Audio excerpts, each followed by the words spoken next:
The story starts as a single woman named Anna is having a glass of wine before going to bed. However, when she raises her head, she witnesses someone strangling her neighbor to death. She initially thinks she is hallucinating, but upon having a closer look, it is confirmed that the neighbor is actually being killed. Springing into action, Anna grabs her phone and informs the police. Then she decides to rush outside. Unfortunately, it is raining, and as she makes her way, her legs become weaker and weaker, and Anna strangely collapses on the ground. As she closes her eyes, the scene flashes back to the past where Anna once had a happy family. She had a good husband and a loving daughter. One day, the school gives them a task that requires parents to take children to their workplace to experience the work environments. So her husband Douglas takes their daughter Elizabeth with him to work. Before they leave, the rain pours, so Anna gets an umbrella for Elizabeth, but little did she know that it would be their last meeting. Douglas is a forensic psychiatrist specializing in serial killers for the FBI. He takes Elizabeth with him to prison, into a room where he needs to assess a serial killer who has murdered and eaten 30 people. Maybe Elizabeth should have gone to work with her mom, Dougie boy. Just before the assessment begins, the warden asks Douglas to step out of the room for an urgent matter. The warden then shuts the door and accidentally locks the room. But what Douglas forgot is that in the same room as his daughter is a serial killer named Massacre Mike. Unfortunately, Mike uses the opportunity to the fullest and makes little Elizabeth his 31st victim. The murder of their daughter ruined Anna's relationship with her husband, and as a result, they got divorced. Several years pass by, but Anna is still shaken by the incident, and to make matters worse, she has developed a fear of rain as it was raining on that fateful day. To cope with the loss of her daughter and the breakdown of her marriage, Anna has reverted to drinking wine regularly. The grief has taken a toll on Anna's sanity, and sometimes she claims to hear noises around the house and to see her deceased daughter, Elizabeth. This has further turned her into an outcast in the neighborhood. The only guy who trusts her is Buell, the community's handyman, who specializes in fixing broken mailboxes. There's no way that's a real job. Anna has not dated in a while, but one day, when a good-looking man named Neil Coleman moves into the house across the street, she instantly develops a crush on him. Neil is a widower, and he has a 9-year-old daughter called Emma. This is music to Anna's ears, and in order to get closer to Neil, she befriends his little daughter. But to her dismay, she soon learns that Neil has a beautiful flight attendant girlfriend named Lisa. Anna feels embarrassed after having flirted with Neil and decides to keep her distance for the time being. However, she continues to spy on Neil and his family. One night, while she is drinking wine, she witnesses Lisa being murdered. Anna cannot save Lisa because she collapses on the road due to her fear of rain. Surprisingly, a mysterious person watches it unfold and picks her up. Later, Anna wakes up on her couch, soaking wet. The police, who were previously called by Anna, also arrive and investigate Neil's house. However, they don't find any dead bodies, and Neil reveals that Lisa is a flight attendant and is now at work on a plane to Seattle. The police then question Anna, and when they notice a bottle of wine and some medicine on her table, they suspect she was simply hallucinating and leave. However, Anna is sure that she wasn't imagining things, so the next morning she talks to Neil.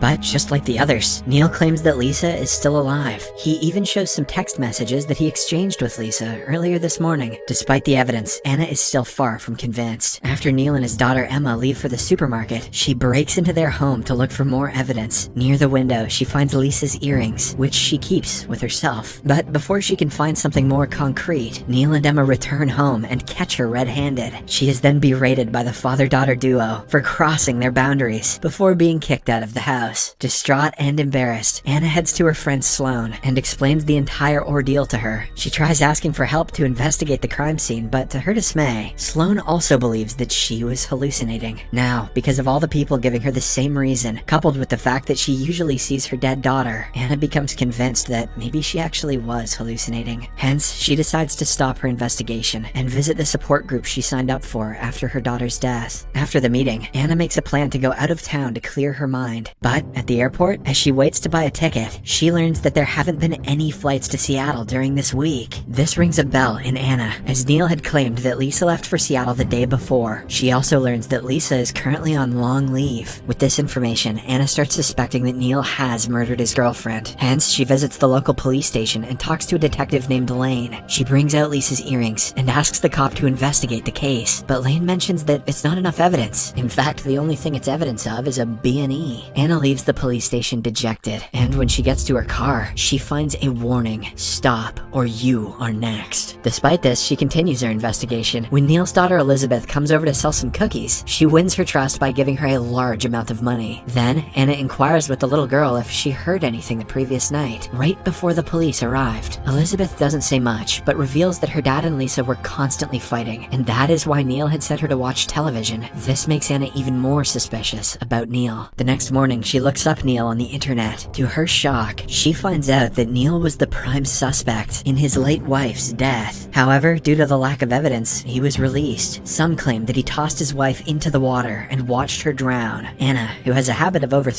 starts imagining the entire incident. Neil took his wife near the docks and started behaving rudely with her for no reason. Then, as their daughter looked on, he chucked her into the water and enjoyed it as she breathed her last. Though it's all in her imagination, Anna feels her intuition won't be wrong. Anna also learns that a few days after Neil's wife's murder, Emma's teacher died an unnatural death. It turns out Emma and her classmates were out on a school trip when the teacher mysteriously fell off of a lighthouse. Strangely, in the group picture, Neil is the only parent present. Anna again imagines what might have happened back then. She assumes that Neil had a relationship with the teacher. In the lighthouse, he made several advances for coitus, but the teacher rejected all of them. So, in a fit of rage, he pushed her down to her death. Anna becomes more confident that Neil is behind all of these deaths. Hence, she intensifies her investigation. That night, she spots Neil dragging a large duffel bag to his car and becomes sure that he is disposing of Lisa's body. Hence, she quickly hops in her car and starts following him covertly. Soon, they arrive at a shady-looking alley where Neil stops his car, takes out the duffel bag, and puts it near a dumpster. However, before Anna can do anything, Neil spots her and the two get into an argument. Anna accuses him of being a murderer, while Neil is upset that he is constantly being spied on. Despite this, Anna is adamant on learning the truth, so she opens the duffel bag. She does find a human, but not a real one, just a puppet. It's then revealed that to cope with his wife's death, Neil picked up a hobby and became a ventriloquist. Oh yeah, serial killer for sure. Every weekend he visits local bars to perform and make others happy, just like today. Hearing all of this, Anna is once again embarrassed, and she profusely apologizes before leaving. Seeing how obsessed she has been lately, Anna realizes these hallucinations must stop, so she pours away her entire collection of alcohol. She realizes how Neil has dealt with his losses by making ventriloquism his hobby, so she too must find a hobby. She starts painting to take her mind away from her daughter's nostalgia. As days pass by, she starts a new life, until one night, somewhere in the distance, a wild dog finds Lisa's dead body in the woods. This finally confirms that Anna wasn't hallucinating after all. That same night, the police discover the corpse and arrest Anna, as the murder weapon was discovered to be her painting brush. The police suspect that Anna had killed Neil's girlfriend due to jealousy, which seems to make sense. Anna is taken aback by this, but she has no way to back up that she is innocent. Fortunately, the very next day, her best friend Sloane comes to the rescue and releases her on bail. Anna returns home, and later that night, she again starts to have hallucinations. She sees blood dripping down from her attic and immediately suspects that it belongs to Lisa. She panics and calls her psychiatrist ex-husband Douglas. Anna tells him about the blood and the fact that she might have actually been responsible for killing Lisa. Despite being divorced for years, Douglas calms his ex-wife down and encourages her to go up to the attic and face her fears. Anna is hesitant at first, but with much pressure, she obliges. She slowly heads to the attic, and to her relief, she discovers that the red substance is only paint. However, she also discovers that someone's been living in her attic for a while. It turns out to be Buell, the handyman. I knew he didn't have a real job. After a while, she again calls Douglas and explains everything to him. The latter explains that Buell was his first mental patient. He was in jail because he had brutally taken out his entire family. After numerous tests, he was declared insane, but Douglas helped rehabilitate him, and a few months later he was eventually released. Douglas also motivated him to work, and that's how he became a handyman. Hearing all this, Anna suspects that the psychopath in Buell has returned, and now he is killing people one by one. Lo and behold, she notices Buell walking to Neil's house with a hammer amidst heavy rain. Scared that the murderer may kill Neil and Emma, she runs outside, despite her phobia of rain. However, halfway through her journey, Anna's fear takes over and she collapses on the ground. But as she is about to give up, she finds herself mentally teleported to the prison cell, moments before her daughter Elizabeth was murdered by Massacre Mike. She also recalls how no one came to her little girl's rescue. After all the memories, Anna becomes motivated and refuses to let another little girl get murdered by a deranged serial killer. Hence, she slowly drags herself towards Emma's home and makes it inside. However, what she witnesses there shocks her to the core. Anna finds a mortally wounded Buell lying lying near the entrance. She quickly rushes up to him, and the dying Buell tells her that he was only trying to return a parcel that had accidentally been delivered to Anna. Soon, he passes away, and Anna feels terrible for even thinking that Buell was the culprit when he has put in so much effort to change. Anna is a professional at getting gaslighted. Just then, she hears Neil and Emma from the living room. Thinking Neil is the serial killer, Anna rushes to save the little girl. However, to her shock, she finds Neil lying dead on the couch. With this, Anna finally realizes that it was neither Neil nor Buell behind Lisa's murder. The criminal is revealed to be Emma, who appears behind with a bloody knife in her hand and an evil grin on her face. Emma comments that people always underestimate children and what they are capable of. A stunned Lisa asks Emma why she killed Lisa, and, like a typical villain, the little girl goes on to admit her crimes. A flashback then reveals that before Lisa was set to leave for the airport, Emma had requested that she buy some chocolate bars from her. However, a fitness enthusiast, Lisa, declines to do so and lectures the little girl about health, telling her that chocolate is the worst thing she could put in her body. This infuriated Emma, so she walked up to Lisa with a knife and told her that chocolate is not the worst thing one can put in their body, before putting the knife through Lisa's neck. That's actually pretty clever. Anna is puzzled as Neil was also present at home during Lisa's murder, but he didn't hear anything. Emma explains that Neil was upstairs in the bathroom with the water running because he was practicing his ventriloquist act and didn't want anyone to hear him. She also reveals that she killed her father because Neil made her watch his terrible ventriloquist acts. Horrified by her brutality, Anna calls her a monster, but Emma quickly retorts that it was her mother who was the monster. The vile woman got pregnant, which was totally against Emma's wishes, and she wanted the attention all to herself. And to finish off her mother and her baby sibling, Emma spent all summer cutting down the wooden platform of the dock. On the last day of her vacation, she lured her mother towards the fragile platform. As per the plan, the poor woman fell into the water, but the devious Emma just let her drown like a psychopath. Now, Emma plans to kill Anna and pin all the murders on her. She intends to play the victim and claim that she killed Anna in self-defense. Emma says that Anna is the perfect scapegoat because she can easily be branded as the mentally ill alcoholic woman from across the street. It's also revealed that Emma stole Anna's palette knife when she went to her home to sell her Girl Scout cookies. Anna is stunned by the little girl's elaborate planning and calls her crazy. However, this only enrages Emma, who reveals that her teacher also used to call her crazy until she pushed her off the lighthouse to her death. Saying this, she attacks Anna with a knife and even manages to stab her in the stomach. Fortunately, Anna manages to fight back and a long struggle follows. The house is wrecked in the process. Anna looks for Neil's gun, but Emma finds it first and shoots her in the shoulder. Furious, Anna calls her a bitch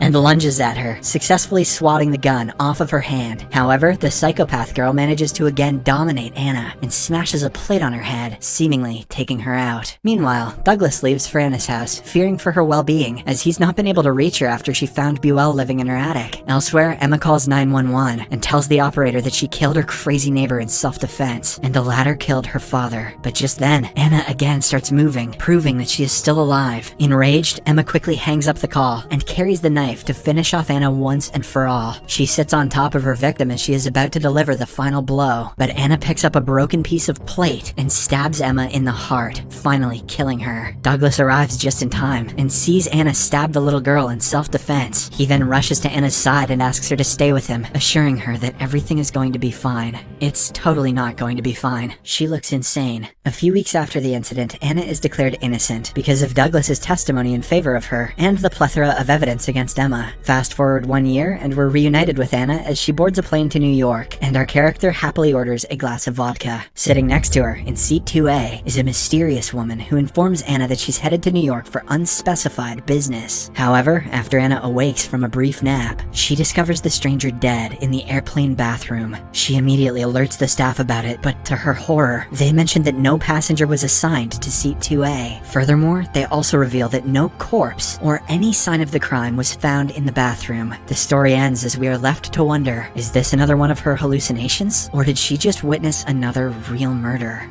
Subscribe for more videos like this, turn on notifications, and leave a like to help the channel out. Thank you for watching.